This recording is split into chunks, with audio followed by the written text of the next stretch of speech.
لا حول ولا قوة إلا بالله العلي العظيم. أعوذ بالله من الشيطان اللعين الرجيم. بسم الله الرحمن الرحيم. الحمد لله رب العالمين.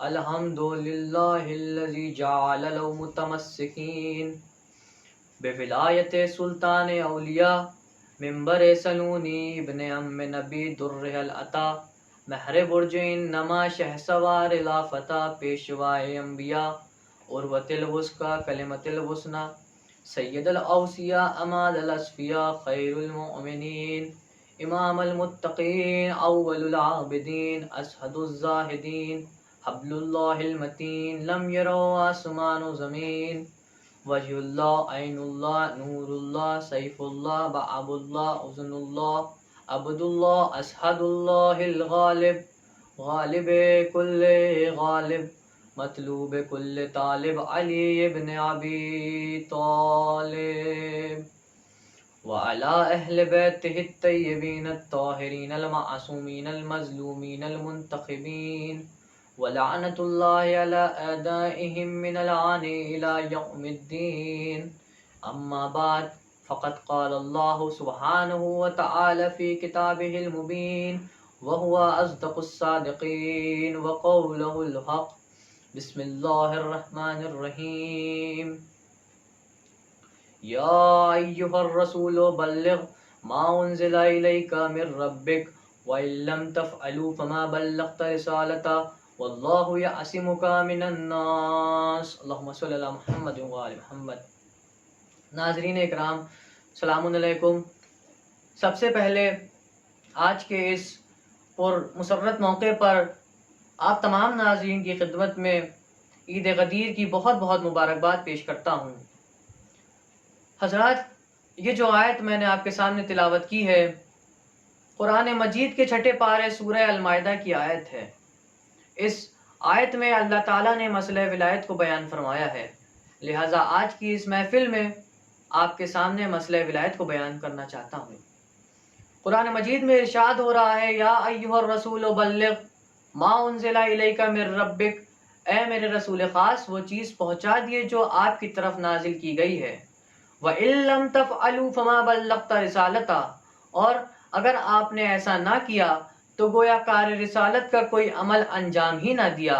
واللہ یعصمک من الناس، اللہ آپ کو لوگوں کے شر سے محفوظ رکھے گا. 13 سال قرآن مکے میں اترا، 10 سال قرآن مدینے میں اترا. نماز اتر چکی تھی، روزہ اتر چکا تھا، حج اتر چکا تھا. تمام احکام اتر جانے کے بعد اب وہ مسئلہ کون سا ہے جس کے لیے محمد سے کہا جا رہا ہے کہ اگر آپ نے یہ نہ کیا تو گویا کار رسالت کا کوئی عمل انجام ہی نہ دیا. اور 63 سال کی زندگی رسول کی ایک حکم کے مقابلے میں تھی.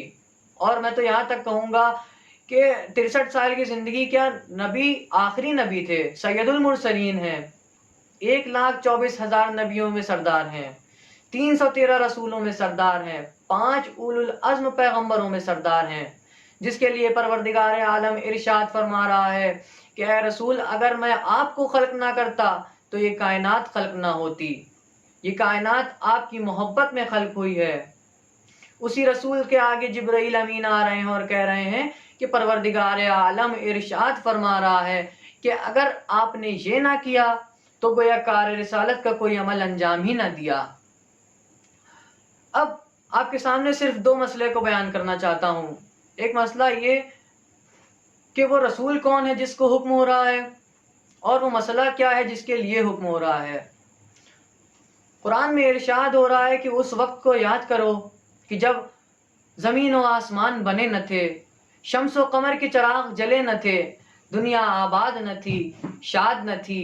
میں وعدے لے رہا تھا، نبی وعدے دے رہے تھے کہ تمہارے بعد ایک نبی آئے گا، اس پر ایمان لانا اور اس کی نصرت کرنا. اگر تم پھر گئے تو تمہارا نام مومنوں کی فہرست سے کاٹ کر فاسقوں میں لکھ دوں گا. پھر ارشاد ہو رہا ہے اے وہ میرے رسول اس وقت کو یاد کرو کہ جب میں نے عالم ازل میں رسول کہا، اے وہ میرے رسول اس وقت کو یاد کرو کہ جب ابراہیم کی دعاؤں میں رسول کہا، اے وہ میرے رسول اس وقت کو یاد کرو کہ جب موسیٰ کی توریت میں نے رسول کہا، اے وہ میرے رسول اس وقت کو یاد کرو کہ جب عیسیٰ کی بشارت میں نے رسول کہا، اے وہ میرے رسول اس وقت کو یاد کرو کہ جب میں نے تمہیں کلمہ طیب میں رسول کہا تو اب وہ چیز پہنچا دیے جو آپ کی طرف نازل کی گئی ہے۔ تب رسول خدا صلی اللہ علیہ وسلم نے پروردگار عالم کی حکم کی تکمیل کرتے ہوئے میدان غدیر میں قیام کیا، 3 دن تک قیام رہا، اور پھر جو لوگ پیچھے رہ گئے تھے ان کا انتظار کیا گیا، اور جو لوگ آگے چلے گئے تھے انہیں واپس بلایا گیا۔ اس کے بعد رسول نے کجاوے کا ممبر بنایا، اور پھر آپ ممبر پر تشریف لے گئے اور بہت ہی فصیح و بلیغ خطبہ دیا، جس میں آپ نے اپنی تمام کار رسالت بیان کرے، تمام پروردگار عالم کی تعریفیں کہیں، اور پھر آپ نے مجمع سے مخاطب ہو کے ارشاد فرمایا، کیا میں تمہارے نفسوں پر تم سے زیادہ اختیار نہ رکھتا ہوں؟